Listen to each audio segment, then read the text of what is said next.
Hey guys, welcome back to the channel. Welcome if you're new. I am Chi. If you're not new, you guys know I kind of talked about setting some goals with you guys towards the end of the year, and today, it is December 28th? Yes, it is December 28th. This video is going up tomorrow, so still in December. I cannot believe 2025 is just around the corner. I don't know what to say about 2024, honestly. I don't really have strong feelings about it. Nothing crazy happened this year. Like, I didn't have like a super amazing year in the sense that like something big happened, but I also didn't have a bad year, like something bad happened. I kind of just had like a neutral good to describe it, a neutral good year. I hit like goals, but honestly, leaving 2023 going into 2024, I didn't really set like big goals. I'll be completely honest with you guys. I didn't really sit down and write down goals like I did today and yesterday for 2025. And in the past, when I have set goals, I can look back and say that they weren't the most realistic, only because I was basically just setting goals based on what I saw other people doing for their goals. I was like, oh yeah, savings goals, save this much, invest this much. Yeah, I'll try this too, because that's what, you're supposed to do. I feel like this year when I was setting goals, I really took a look at my life, the things that I do, the things that I really enjoy, and set my goals around that. So it's not like going into 2025 a no-buy year, because realistically, I am someone who likes to partake in life's purchases. So instead of doing something like that, I kind of shifted my goals to be more so, not smart, but not in the acronym SMART, if you guys know SMART goals, just smart in the sense that they just made sense to me. They were very realistic. Instead of saying, don't buy anything in 2025, I said, like, think about it. I actually have like a waiting period written down, just so that I'm actually taking the time to think about it, because I find that sometimes just because you have the money to spend doesn't mean you need to. And I've always been someone who pays my bills, saves money, and then I'm like, well, the rest of it I can just have fun with. And that is very true. I still live by that, but also sometimes you don't need the thing, right? Like, some things that I said that I needed to live life, I didn't get, just out of just pure forgetfulness. I forgot to order it, I forgot to go get it, and I'm still alive. So, it's not the end of the world if I can't buy something or do something that I said I want to do. But I kind of want to go over these goals with you guys. Let's get started. I'm actually wearing my hair down today, which is kind of a goal, to wear my hair down more, because the ponytails and buns are giving me headaches, guys. Like, they're giving me the not so good feels. But I'm gonna grab my laptop. I actually decided to do my goals on Google Keep. I was gonna do like a Google Sheet thing, but I didn't feel like making one. And all the ones I saw on Etsy or just everywhere else to like purchase, I just wasn't in love with it. And I wanted like a platform that I can bounce between my phone, my laptop, and my iPad, like I do for my financial tracker, which is on Google Sheet, which I love. It's from the line CA. I'll actually link it down below, because I'll be using that in 2025 to continue financial planning. I've done it for 2023, 2024, and I'll be doing 2025. So again, I love that planner, but for this, I just used my Google Sheet like notes tabs, and I'll probably have like a little of something somewhere on the screen so you guys can see. And I feel like this is kind of fun, I never do videos like this ever. But so starting off with 2025, we actually have to wrap up 2024. So I have a tab that says 2024 wrap up, and we're gonna do the life wrap up, and then we'll do books, because I feel like books are very fun, because if you guys know, I love a good book. I love a good audio, physical book. I'm a paperback girl, but I have gotten into audiobooks this year. So anyway, life wrap up number 1. And it's just basically like little fun things that I've learned about myself, or things that, I don't know, were notable in 2024. The first thing I have is that I learned that I have a favorite color, which is green. I feel like I've always said I had a favorite color, but it was always just like black or gray, because I was like, I don't know what else to say. I always wear a lot of black, so sure, that's my favorite color. But I realized that I really like the color green. Like, it is such a beautiful color to me. It's earthy. It reminds me of being outside, in the garden, being outside with the chickens and ducks. Like, I really love green. And the fact that I have some green in the house, by some, all of my appliances are green except for my Smeg juicer, which is white. I've really grown fond of having a favorite color, and that color is green. So I just want to note that, because for the first time in my life, when someone's like, oh, what's your favorite color? It's not like a default, like, oh, black or oh, white, because that's what I wear. it's actually like, oh no, green. And I can tell you why I like green. I don't know why, but I found that to be really nice. I don't know. I feel like it's nice to constantly learn things about yourself. It means that you're constantly learning, and I really like that because I always not really live by this saying, but I do love this saying, which is, and I can't remember who said it, but if it's not growing, it's dying. And I, you know, when people ask me like, oh, do you have a favorite quote? That's actually one of them. And I've had so many people tell me they either love that quote or hate that quote for so many different reasons. But so I don't know, it was nice to discover that I have a favorite color and have it so many places in my house, especially with Christmas decor up. The next thing I have that I learned in 2024 is how to raise livestock. If you guys know, I raise chickens and ducks, and I've successfully raised them since about June, which is actually when I stopped riding, which is like a 2025 goal because it was just a lot going on. But I got chicks from babies. If I have some pictures of them or videos, I'll insert them like on the screen because I know I took a lot when I got them. I'm very proud of myself for being a now livestock mom. I have 2 cats inside and I've kept them alive for as long as they've been, you know, in my care after adopting them. But it's been cool to have, I don't know, extracurricular animals. They provide me fresh eggs, enjoyment. They are kooky. I mean, they just, if you've ever sat and watched a chicken or a duck run around, they just have the kookiest personalities. If you think like your cat or dog have kooky personalities, they probably do. Now get a chicken or a duck. And I say that as a joke. Please don't get a chicken or a duck if you don't have like the means to like raise them. And I mean just like a safe building outside, like a coop area for them to free range, or you know, if you're going to have them in their run somewhere secure. And then financially, because they eat a lot of food, even though they're free ranging and eating everything else outside, they eat a lot of food. But that's one thing that I kind of like learned about myself, that I can do it, and it's been really nice. It's been cool. It's kind of made me think for the future, especially when it comes to like settling down and putting down roots. What is that going to look like as kind of like a solo farmer? And I kind of love it. Another thing that I learned how to do was to make, I said, so many things from scratch, which I have like a list, but I have so many more. But I've learned to make so much from scratch.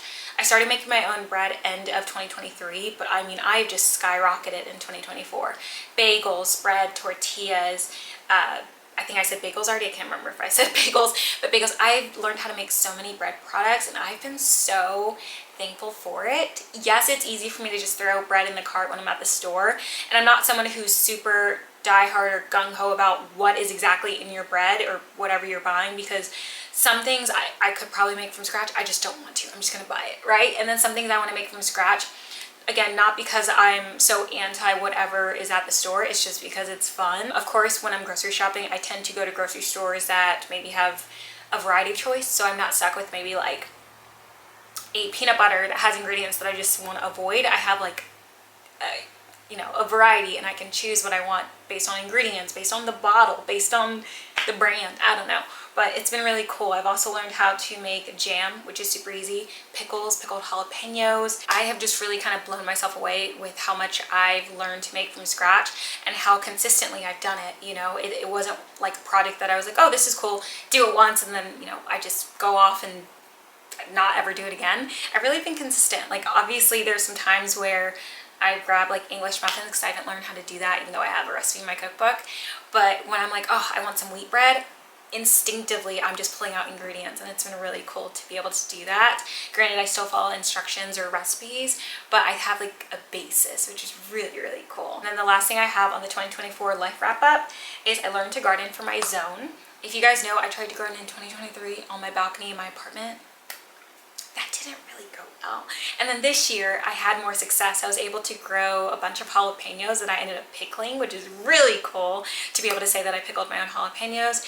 I grew some tomatoes. Granted, the yields were a bit small. Even my zucchinis, my carrots, they came out so tiny, and I think it was just the pot and the, you know, the structure that I had them in to grow. But the fact that I was able to produce a harvest means that I have a green thumb. I just need to figure out a size thumb for all of my pots. So that's been really cool to, I don't know, be able to do, to add that to my knowledge, to add that to my skill set. Just kind of having an idea of when and where things like to grow, how they like to grow, when I should start them. I don't know, it's been really cool. So that is my 2024 life wrap up. I'm sure there's so many things that I'm forgetting that I accomplished or feel good about this past year, but you know, listen, this video cannot be like 2 hours long. The next thing I have for 2024 before we get into 2025 is my book wrap up. I'm not gonna be super detailed about it in terms of like each book because I've read 76 books, guys. So we cannot go through every single book that I've read this year. That would be insane and it'd be too long and too rambly. But I've read 76 books, 56 were audio, 20 were physical. So, you know, listen, I have really gotten into audiobooks because I've been able to listen to audiobooks at my job, like when I'm working in office, when I'm working from home. It's been really nice to be able to just put in my AirPods and like power out an audiobook. So it's been really cool to be able to, I don't know, use that time to chomp down on my book goals, which I didn't really set. I think I had like I'll read 24 books this year, and you know, 76 is much higher than 24. So I definitely hit that goal if I had set it. But yeah, so 76 books, 56 audio, 20 physical. Definitely in the new year, I want to read more physical books because I have so many and it gives me a good reason to continue building my collection of books. Because one day I'm going to have a library and you know, I love a good book. I grew up reading books and they're just so magical to me. Whether, I mean, no matter what your thing is, like if you love thrillers, if you love fantasy, if you love romance, if you love dark romance, which I've actually gotten into this year. Total, I've read / listened to 26,310 pages, which is crazy. So the average length of the books that I've read or listened to, about 330 pages. Average days to finish, 5.8, so almost a week. I don't want to say I've been a slower physical book reader, but I feel like I have towards the end of the year as I got busier with life. But the audiobooks, I can like power out in like 2 days. And that's only like because I've stopped on that first day. But if I really was sitting there working or running errands, since I'm out of town, I kind of have to drive into town, so it takes me like 30 minutes usually. I can really get a good audiobook in. Like I can get a good, I could probably read like 2 or 3 or listen to 2 or 3 a week if I really put my mind to it, probably 4. But again, you know, I go back and forth between like listening to an audiobook and then picking up a physical book when I'm home. So, you know, I swap on and off. And then my average rating for the year, you guys know I'm such a harsh critic when it comes to books. My average rating for the year was 2.43.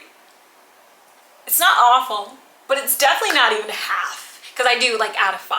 I'm an out of 5 grader. I know some people go like out of 10. I go out of 5. I feel like it's just easier. And the app that I use, which is called Reading List, has a little star system that you can do 1, 1.5, out of 5. So I just stick to that.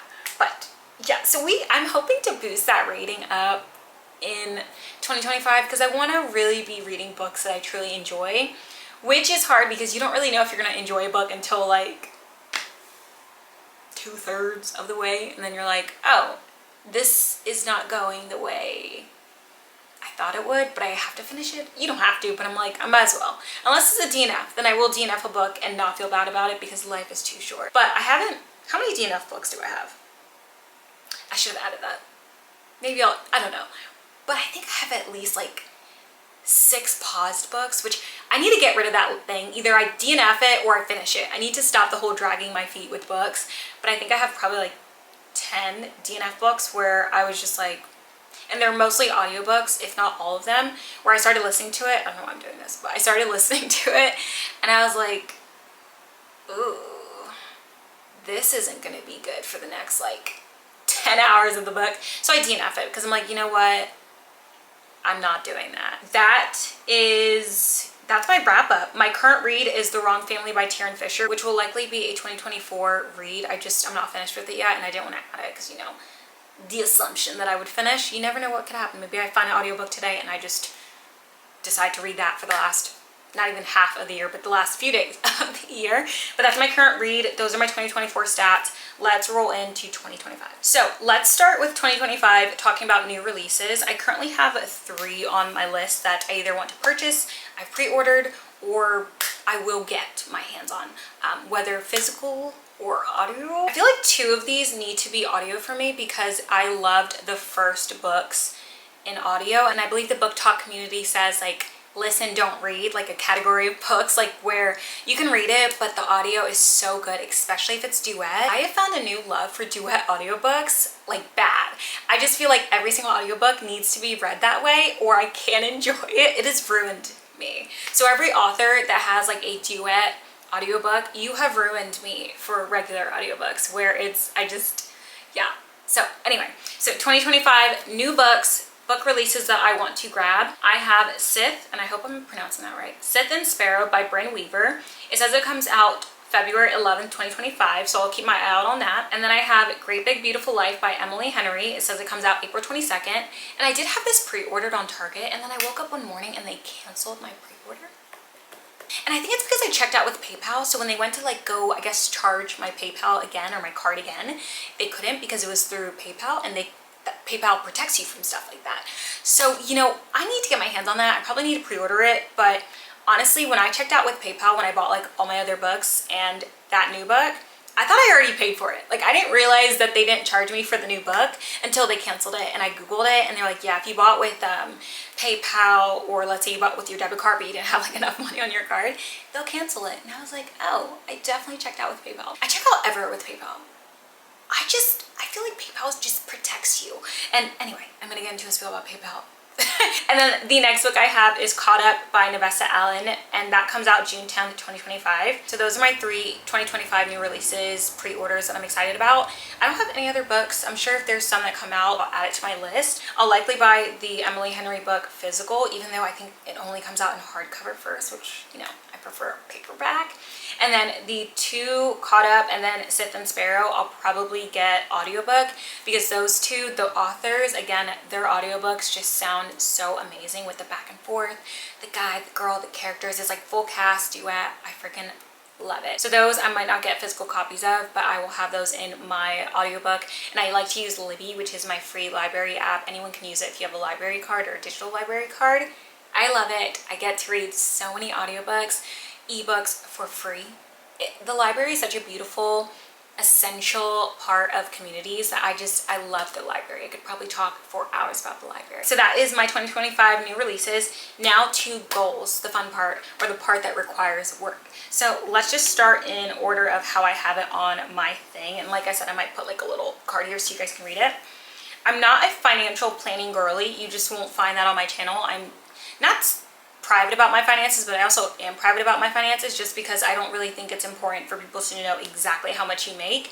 I think it only matters if you're asking people for money, then it's like, nah, how much do you make before I give you this $20, right? But because I'm not doing that, I'm not going to be someone who breaks down all of my income. I like to maintain some level of privacy and normalcy online, even though I am posting myself online. I get to curate the content that I want. I get to share what I want. So I hope you guys respect that and understand that. But for financial goals that I do want to share with you guys, I have a 60-day waiting period before large purchases, which I've considered $100 and more. I feel like if I sit and think about it for 60 days or 30 to 60 days, it's not that I won't want that item anymore, but I really get to decide how pertinent it is in my life right now. Is it something that can wait? Can I wait for a better sale? Is it even on sale? Is it something I can wait for, let's say, Black Friday, even though Black Friday deals just aren't the same like they used to be? It really puts spending in perspective for me, because it's not just an instant gratification. And I like leaning on the fact that just because I have the money to spend doesn't mean I need to spend it, especially if it's $100 or more. And honestly, I was going to do like $50 or more, because $50, it's so easy to just hand over your debit card and swipe right. But when you think about it in perspective, especially with the economy, what could you use that $50 for? What could you use that $100 for that maybe would put you further ahead, right? Like $100 worth of shelf-stable food might put you ahead of someone who just bought a $100 new pair of boots. And I'm not hating on either one, because I've been both. I am both, right? It's just becoming more aware of that. So I'm imposing upon myself a 60-day waiting period for purchases over $100. Next I have is thrift shop with the plan/goal in mind, which is such a big one for me, because you guys know I love thrifting. I love just going to the thrift store and it telling me what I need. I love going for books, which I think is always a plan in mind, because I am such a big reader that if I can find books for $1.99, $2 compared to going to the store and getting them for $20, it's always a good deal for me. It's always worth it for me, because I am a reader. Now, if I wasn't a reader, then I'd just be going to buy the books, but I am a big reader, so finding affordable books is a goal in mind for me. It's like a set goal, it's a plan, so that doesn't really count. But I'm more so talking about items where it's like I go in and then I'm in the men's section looking at sweaters and flannels, and I already have a bunch of sweaters and flannels. I don't need those things. But now if I said, oh, I have a sweater in there that I love it and it's this color but it has a hole and I can't repair it, if I could find a sweater that looks similar to this, then I would purchase it. Now that's a goal in mind that I can take with me to the thrift store. Or if I'm decorating, especially once I put away all my Christmas decor and I'm like, oh crap, I had a vase that I love putting flowers in, but it was Christmas decor, so now it's in the shed. I would really love a vase so I can have flowers in. Now that's a goal in mind, because when I go to the thrift store, I'm like, okay, I'm on the search for a vase. Rather than I go, and I mean, I've gotten some great purchases, but like, let's say the La Crusade butter crock that I got, I think a month ago, I had no use for it. I had no use for it. It's a beautiful piece. It was $3 or $4, and it makes great decor, especially for the Christmas time because it's green. But I use vegan butter, guys. I'm not using this butter crock. You know what I mean? My vegan butter is in the fridge. It'll melt if I look at it, if I take it out. So things like that where I don't regret the purchase, but still when you think about it, I didn't go with the goal in mind. I just found something pretty and said, okay, well, it's cheap. It's here. I might as well. And you know, I need to get better at that. So I definitely want to thrift in 2025 with a goal in mind, a plan in place. I feel like it'll really be, I don't necessarily think it'll save me a bunch of money because again, it is the thrift store. It's not like I'm walking into Williams-Sonoma and I'm like that. But I think it'll change the perspective in which I think about shopping, even when it's thrift shopping or sale shopping, right? It's almost like buying something you don't need on sale. It's not really a good deal because you didn't need it, or let's say want it. I'll say want because a lot of shopping we do isn't based in necessity, and that's okay. But you walk into a store and you're like, oh, I want this and it's on sale, I might as well. That's not really that's not how I want to be thinking about things. I want to kind of walk into a store and be like, oh my god, I did need a pair of black boots, like rain boots right now. I don't necessarily need, but I do want another pair of rain boots because I do so much work outside, you guys know. So if I were to go to the thrift store today, or if I would go to the mall and I see a sale on black rain boots, I know that for me it would be a good purchase. It's not a necessity purchase, but it is something that I had a plan in mind for, you know. Next thing I have for financial is reuse and repurpose before buying new. So I think that kind of goes hand in hand with the rest of my goals, just kind of waiting. Things that I can repurpose and reuse, I want to do. If I need a vase, but I just opened up, like I have a glass jar because I buy local lemonade. If I can repurpose that into a vase, why not do that instead of going to the store and getting my $2 back because it's a bottle exchange. That $2, could I buy a vase with that? Unless I go to the thrift store, and even then, $4.99. So no, can I repurpose that? And that's kind of what I want to do. I have some storage bins or kind of clear bins that I was using for random bits. Can I reorganize things in a way that I don't need those bins for that and I can use it for something else, which I actually recently did and it's been great. Things like that I want to do before I go out and say, oh, I need more bins, I need more storage solutions. Do I have storage solutions at home right now that I'm maybe not using efficiently that I can repurpose into using more efficiently? So that's kind of one of the things, and it goes in hand with financial goals, because if you don't repurpose and reuse things, you know, wisely, you end up just going to spend more money on things, and then you end up with a bunch of jars, a bunch of bins that you're like, why did I even buy these? Of course, a general theme for financial goals, I think that we all have, is to bring more money in than we spend. Put money towards saving, investing. Of course, those are goals that I have. I just don't have the specific numbers right now. I like to base it on a percentage of income.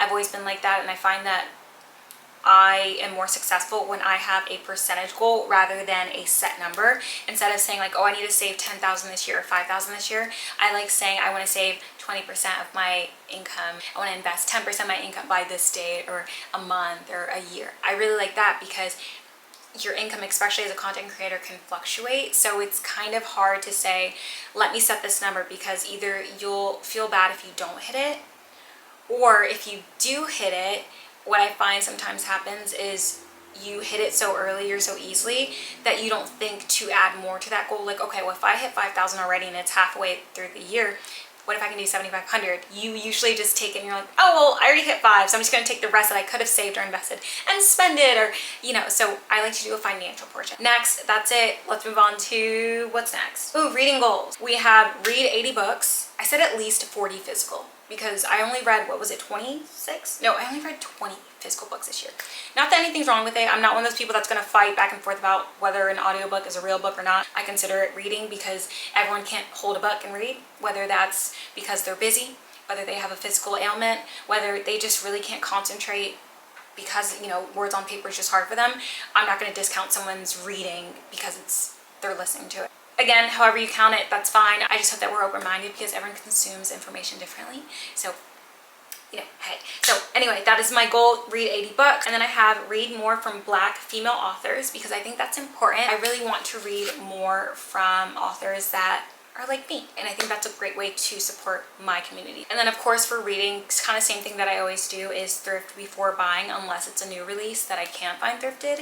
If I could find a new release, like someone read it and then just immediately gave it away, I would be screaming daily about it, because what the heck. Of course, the same goal I always have every year when it comes to like books is to thrift before I buy. I found so many great books just by thrifting, and they're so affordable.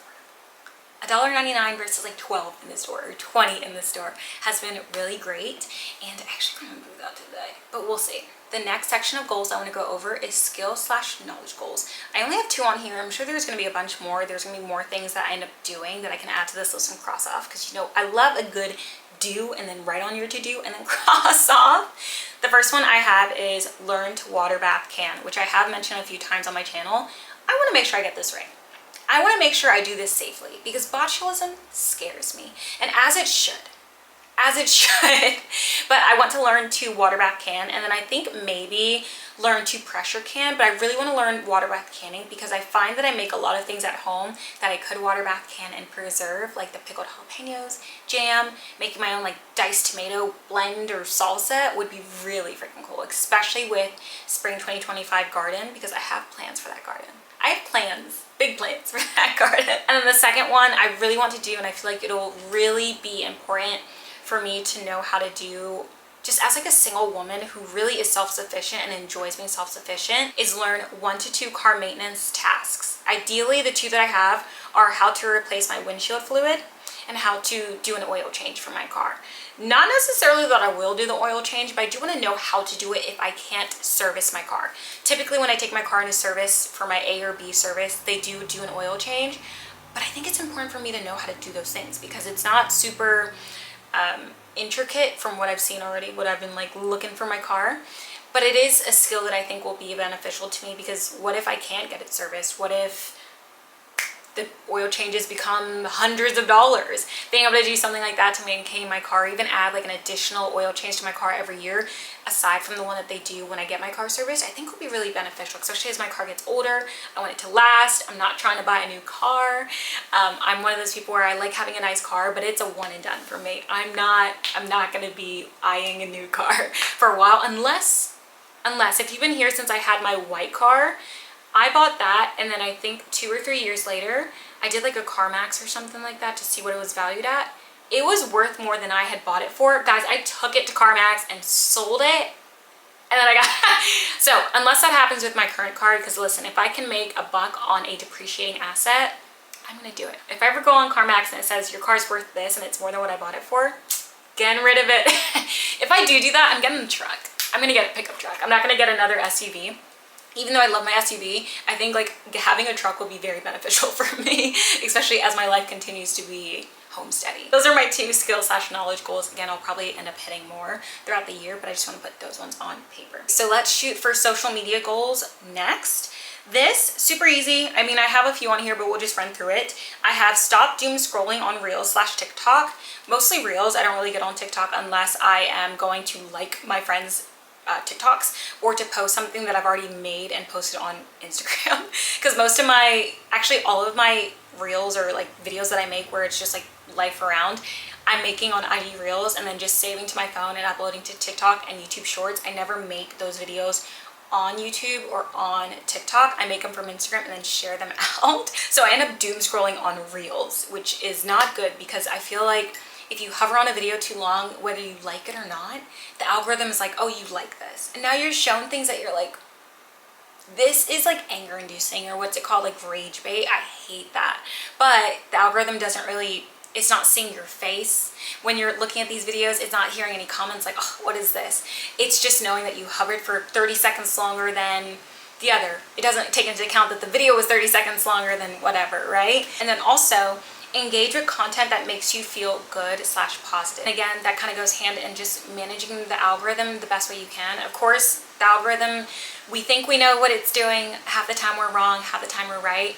But if I can adjust my algorithm so that it is really just positivity, not blind positivity, like I still like knowing what's going on. When I get online, if I go to my Explore, I'm not seeing like news articles and things like that. I really do have to dig. Like I have to hear something and then go dig myself, which isn't a bad thing. Most of my algorithm is target pages that are like, look what's at the dollar spot, cat videos, cat pictures, cooking. So basically things that I kind of enjoy, which again is good, but I get those sometimes like reels or clips where it's just like, this is so negative, and not like a world happening negative where it is good to know about. It's like someone saying an opinion that is so like awful that you're like, no one thinks like this. And then you open up the comments, you're like, oh my god, people think like this. Adjusting my algorithm the best way I know how, and then the cats are fighting. Can we not hit each other? It is a new year. You guys should not do that. And then the next one I have for social media goals is continue posting consistently on platforms that make me feel good. So I left it kind of vague. Whatever platforms make me feel good in 2025, that's where I want to post. YouTube makes me feel good, so I want to post consistently on YouTube. Instagram makes me feel good, so I want to consistently post on Instagram if that's what I want to do. TikTok, again, I don't really scroll. I'm sure if I scrolled, it would make me feel good because, again, I'm triggering my algorithm to be things that make me feel good. If it didn't make me feel good, then I'm not going to spend time on there because it's not worth my effort. I don't get paid to change my algorithm, okay? So if my algorithm or whatever the social media wants to show me, if it's not positive or something that I really want to see or enjoy or learn about, even if it's not positive, I'm getting off that. I'm getting off the platform because life is too short. Again, I like YouTube. YouTube has been very positive for me. I love engaging with you guys. I feel like YouTube has given me something that I didn't really have growing up, which is a sense of community. Because, oh, I could go into a spiel, but I didn't really have like a big group of friends or really friends that were friends growing up. I had like friends of convenience, friends that were nice to you because, you know, you sat next to each other in class, but like they didn't really invite you out to get-togethers, to anything like that. So you kind of felt on the outs, or you had friends, but then some days they weren't your friends. So it changed the way you kind of like view friendship and view nurturing those friendships, which is actually one of my personal goals. So I want to be a part of communities that make me feel good because I grew up kind of around communities like friendship groups or schools, you know, classmates that didn't make me feel good. And, you know, not that it was their job to make me feel good, but it also wasn't their job to make me feel bad. And I had a lot of that. So as an adult, I've really been someone who's very to myself. I'm very outgoing when I need to be, and I can shoot the shit with anyone I say. But when it comes to how I want to spend my time and where I want to put my energy, if something doesn't make me feel good, if it makes me feel burnt out, if it makes me feel wary, and I don't care who or what it is, if a thing does not make me feel good, I want no parts of it. I don't care if it sounds harsh. Life is short, and you know, when I get old and I'm about to die, I want to look back at my life and know that I spent it the best way that I could for myself. So it's not really a social media goal, actually. That kind of goes into like a personal goal too. So let's jump to personal goals. I think these are actually my last goals, or last subsection of goals for 2025. Personal goals. So kind of leading into what I was talking about, my social media goals, I want to continue nurturing friendships that make me feel good. So I think now as I get older, I really am finding not like a friend group. I would love to have a friend group, but also I know that I'm someone who's a homebody who really enjoys being at home, and I would probably say no to more like out activities than you would need to for someone who really is engaged in a friend group. But I want to continue nurturing friendships that make me feel good. So whether that's just a friend that I've met from previous work, a friend that I meet at work, a friend that I meet horse riding, which I want to get back into, I really want to nurture those friendships and really cultivate our time when it comes to what do we like doing, not what we should be doing. If we don't want a mimosa and go to brunch, we don't have to, and that's not my friendship with this person. But then I could have a friendship with someone else who we do love mimosa and going to brunch. You know, I want to be a good friend to people too. Everyone isn't like, Gia, what are you doing? I have my girl cat over here losing her marbles about something. I hope it's not a bug. But anyway, I'm rambling. So that is one of my personal goals for 2025. The next one I kind of touched on lightly in my previous comment is to get back into horse riding consistently. I've been horse riding since June of 2023, but I was consistent. I was going like every week, and then I started going every other week. And then once I got chickens this past June, was it June? I think it was, no, I think it was April, May. I cannot remember.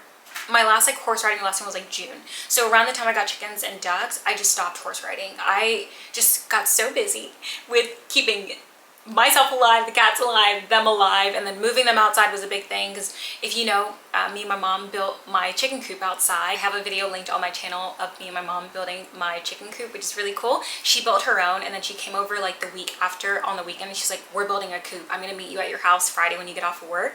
And we started building my chicken coop. It took us Friday, Saturday, Sunday, 3 days, and the coop was ready by Monday and they were evicted, I think like Monday night. I was like, all right guys, because they were brooding inside. I was like, it's time to move out. So they were evicted and that coop has held strong. Knock on wood, it has kept, I'm gonna knock on my fake hardwood table. They have been safe inside that thing and I've been able to extend it with a chicken coop from Tractor Supply by connecting it. And now they have like a loft apartment. I even saw the duck going up the ramp where the chickens sleep, but during the day, and I was like, you know what, listen, it's their apartment or it's their loft, they can do whatever they want. But it's been great, it's been really great. My camera's dying, so I think what I'm gonna do is just wrap it up really quickly. Oh, she's about to die. Okay, next goals, get back into doing yoga and Pilates consistently. Either one, both, at home, at a studio. I need to get back into stretching and moving my body daily. And that is another one of my goals, to stretch or move my body daily. No matter what, no excuses, a good stretch in the morning before I go to bed. I need to move my body. I am always moving my body because I do a lot of work with the chickens and ducks outside, but it's different. I need to be able to move all of my muscles, not just like my upper arms and things like that, to open the gate, to pull things up, to pick things up. I need to work on my lower body, my abs, my just parts of my body that you don't really move on a daily basis. I need to get back into that because I know it will help me so much as I get older and currently too. And then my last goal is drink more water. Just drink more water. I think we could all use a little bit more water. That is it. The only other thing I have on this list is my garden to-dos, which it's not goals, it's just things I'm going to be doing, getting ready for 2025 spring garden. I need to clear out that garden, see what soil I have that's usable for 2025, start my seedlings like now, January time, start my seedlings. I need to organize my seeds and inventory and figure out what I'm actually going to grow so I can start my seedlings. Prep for 2025 growing season and start growing. Hopefully I can grow enough to end up with a big harvest, and then maybe I've already learned how to can, so I can can the things that I grow. I think that would be awesome. That is everything for 2024's wrap up, 2025 goals and to-dos. I'm excited for the year. If anything changes, life updates, we hit goals, we do things, you guys will be around for the journey. So I'm excited about that. The cats are running, so I think it's time for me to put away my camera and go play with them, honestly.